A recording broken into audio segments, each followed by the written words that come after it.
Good morning, champs. Let's solve the integral of sine³ of x times cosine of x.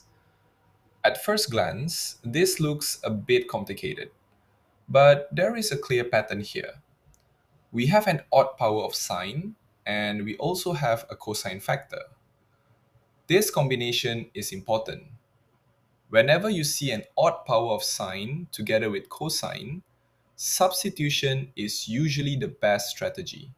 So let's try that. We set u equal to sine of x. Now we differentiate. The derivative of u is cosine of x dx.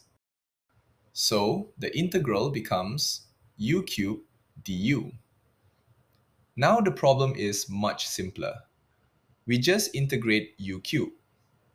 That gives u to the power of 4 divided by 4. Now we substitute back. So we replace u with sine of x. This gives sine to the power of 4 of x divided by 4 plus c. Now let's briefly understand why this worked.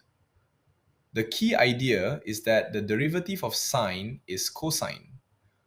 So the cosine term in the integral matches perfectly with the derivative of the inner function. That's exactly when substitution works best. Quick takeaway. If you see an odd power of sine and a cosine factor, substitution is usually the right approach.